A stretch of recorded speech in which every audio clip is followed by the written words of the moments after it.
अब बढ़ते हैं क्वेश्चन नंबर 6 की तरफ, जो क्या कहता है कि explain why 7 × 11 × 13 + 13 and 7 × 6 × 5 × 4 × 3 × 2 × 1 are composite number. हमें ये एक्सप्लेन करना है कि क्यों ये दो जो नंबर हमें दिए हुए हैं वो कंपोजिट नंबर हैं। तो शुरू करते हैं इसे। लेट हम ले लेते हैं पहले नंबर को ए, जो 7 × 11 × 13 + 13 है। ठीक है, तो उसे सॉल्व करते हैं हम पूरे को। तो यहाँ पे हम देखिए 13 को कॉमन ले सकते हैं, तो ये 13 बाहर आ गया, अंदर है 7 × 11 + 1, क्योंकि 13 तो कॉमन आ गया। अब हम इसे लिख सकते हैं 13 ब्रैकेट के अंदर आ सकता है 77 + 1, तो ये क्या हो जाएगा बाहर से 13 × 78। अब हम 78 के प्राइम फैक्टर अगर निकालें यहाँ पर, तो वो क्या हो जाएगा, 2 से करेंगे, 2 3 × 6, 1 कैरी ओवर, 2 9 × 18। उसके बाद ये 3 से करेंगे, 3 1 × 3, 3 3 × 9। उसके बाद हम यहाँ 13 से करेंगे, 13 1 × 13। तो इसके प्राइम फैक्टर क्या हो जाएंगे, 13 तो पहले से आ ही गया यहाँ पे, इसके साथ 78 के जो प्राइम फैक्टर है वो हो जाएगा 2 × 3 × 13। ठीक है, और हम इसे लिख सकते हैं 2 × 3 × 13⁻², क्योंकि 13 है 2 टाइम्स आया। ठीक है, अगला हम ले लेते हैं दूसरा जो नंबर है उसे बी करके, उसे सॉल्व करते हैं। b = 7 × 6 × 5 × 4 × 3 × 2 × 1 + 5। ठीक है, अब यहाँ पे हम क्या कॉमन ले सकते हैं, 5 आ गया कॉमन यहाँ पे, तो 5 हमने कॉमन ले लिया, अंदर हो गया 7 × ब्रैकेट के अंदर 7 × 6 × 1 × 4 × 3 × 2 × 1 और +1। अब इन सब को हम मल्टीप्लाई करना शुरू कर देते हैं, तो देखिए क्या हो जाएगा, अंदर ब्रैकेट में 5, अब ब्रैकेट स्टार्ट हुआ अब, तो ये हो गया 7 × 6 यानी 42, 7 6 × 42, 42 × 1 42, 42 × 4 168, 168 × 3 504 और 504 × 2 1008 × 1 1008 हो गया आपका, और यहाँ +1, तो ये आ गया आपका 5 × 1009, ये आ गया दूसरा नंबर। ठीक है, और हमें क्या चाहिए था यहाँ पर कि हमें एक्सप्लेन करना था कि ये दोनों के दोनों जो ए और बी हमने माने हैं जो नंबर, और गिवन जो हमें दिए हैं ये नंबर, ये दोनों क्या हैं, कंपोजिट नंबर है। पर क्यों है, इसका कारण ये है क्योंकि दोनों ही नंबर जो एक्सप्रेस्ड हो रहे हैं वो प्राइम नंबर्स की फॉर्म में एक्सप्रेस्ड हो रहे हैं। ठीक है, और अगर कोई नंबर अपनी प्राइम फैक्टर की फॉर्म में एक्सप्रेस होता है तो उसे हम कंपोजिट नंबर कहते हैं। और कंपोजिट नंबर, अगर किसी नंबर के 2 से ज़्यादा फैक्टर होते हैं तो वो भी कंपोजिट नंबर कहलाता है। पर सबसे मेन डेफिनेशन ये है कि अगर कोई भी नंबर अपने प्राइम फैक्टर की फॉर्म में एक्सप्रेस्ड होता है तो उसे हम कंपोजिट नंबर कहते हैं। तो यहाँ पे लिख देंगे कि बोथ द नंबर्स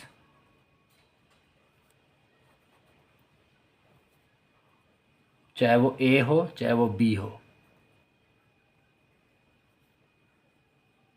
दोनों ही नंबर्स आर एक्सप्रेस्ड हो रहे हैं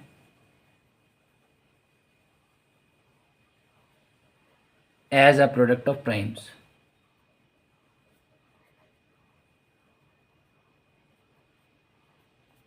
प्राइम्स की फॉर्म में एक्सप्रेस्ड हो रहे हैं, आप देख ही रहे हैं प्राइम नंबर्स की फॉर्म में एक्सप्रेस्ड हो रहे हैं। चाहे आप पहला ए वाले नंबर को देखिए तो उसका एक्सप्रेशन भी ये हो रखा है कि 2 × 3 × 13 का स्क्वायर यानी 13 × 13।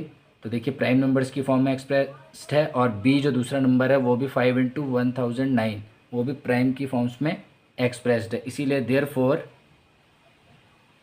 Both the numbers are composite number.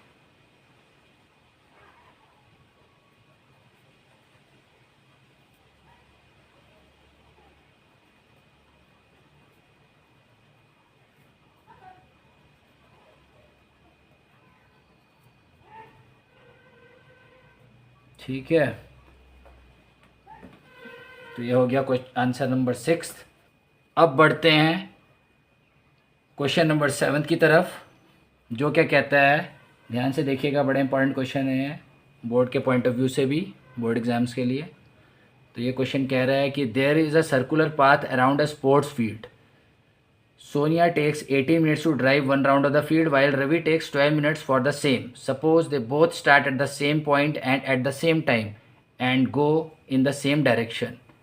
After how many minutes will they meet again at the starting point? तो क्वेश्चन क्या कह रहा है कि यहाँ पे एक सर्कुलर पाथ है स्पोर्ट्स फील्ड के अराउंड, जहाँ से सोनिया 18 मिनट लेती है एक राउंड मारने में फील्ड का, और रवि लेता है आपके 12 मिनट सेम करने के लिए। तो देखिए इस तरह से एक सर्कुलर जो आपका पाथ बन गया फील्ड के अराउंड यूँ करके। तो वहाँ से दो लोग हैं जो सोनिया और रवि। तो सोनिया 18 मिनट लेती है ड्राइव करने के लिए एक राउंड मारने के लिए फील्ड का, ठीक है, जबकि रवि 12 मिनट लेता है सेम करने के लिए। तो suppose they both start at the same point, मान लो वो एक पॉइंट को ए है, इस पॉइंट से स्टार्ट करते हैं दोनों के दोनों। कौन कौन? सोनिया भी और रवि भी, ठीक है, सोनिया भी और रवि भी, दोनों के दोनों इस सेम पॉइंट से स्टार्ट करते हैं, ठीक है, and at the same time पे स्टार्ट करते हैं, and go in the same direction, और दोनों ही जाते हैं सेम डायरेक्शन की तरफ, एक ही डायरेक्शन की तरफ ये दोनों जाते हैं। तो after how many minutes will they meet at the starting point, तो कितने मिनट बाद वो दोनों के दोनों स्टार्टिंग पॉइंट पे मिलेंगे। तो इसे सॉल्व करने के लिए हम क्या करेंगे कि जो मिनिमम टाइम लगेगा रवि और सोनिया को मिलने के लिए, तो हम उनका एलसीएम ले लेंगे दोनों का। ये मिनिमम टाइम निकालने के लिए वो कितने मिनट्स के बाद या कितने टाइम के बाद वो दोनों स्टार्टिंग पॉइंट पे मिलेंगे। मान लो वो स्टार्टिंग पॉइंट ए से गए हैं, तो यहीं पे वापस आके वो कितने टाइम बाद मिलेंगे। तो उस मिनिमम टाइम को हमें निकालने के लिए हमें एलसीएम निकालना पड़ेगा दोनों का। तो हम स्टार्ट करेंगे इस तरह से, द मिनिमम टाइम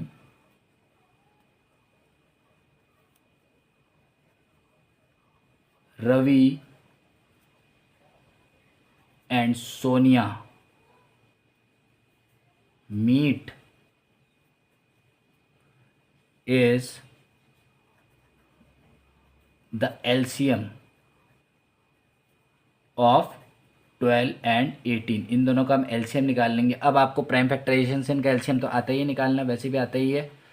तो सबसे पहले हम 12 के प्राइम फैक्टर निकालते हैं। देखिए ये हो गया 2 6 जा 12, फिर हो गया 2 3 जा 6, और ये हो गया 3 1 जा 3, ठीक है। तो 12 के जो प्राइम फैक्टर निकल गए वो निकल गए हमारे 2 इंटू 2 इंटू 3।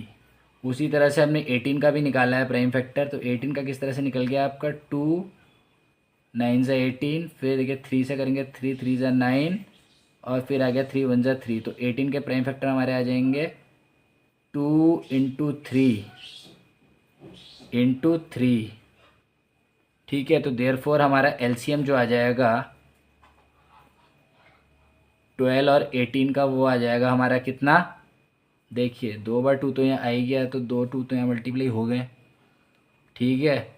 और 3 भी यहाँ 2 बार है नीचे 18 वाले में, तो 3 भी यहाँ मल्टीप्लाई हो गया। तो हम इसे लिख सकते हैं आपके 4 2 2 जा 4 और 3 3 जा 9, तो ये हमारा आ जाएगा 36, ठीक है। तो देयरफॉर दोनों सोनिया और रवि मिलेंगे स्टार्टिंग पॉइंट पे 36 मिनट के बाद। तो both Sonia and Ravi meet at starting point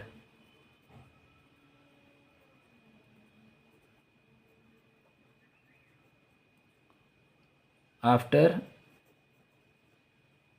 36 minutes. तो ये हो गया 7th क्वेश्चन का आंसर, जो आता है कि दोनों सोनिया और रवि मिलेंगे स्टार्टिंग पॉइंट पर 36 मिनट्स के बाद। तो अब हमने 1.1 एक्सरसाइज जो है रियल नंबर्स की वो हमने सॉल्व कर लिए पूरे अच्छे तरीके से। अगर आपको कोई डाउट हो तो आप इसे मेरे चैनल पे कमेंट सेक्शन में पूछ सकते हैं। और thanks for watching my video. अगर आपको वीडियो अच्छा लगा तो इसे प्लीज़ लाइक और सब्सक्राइब करें। Thank you.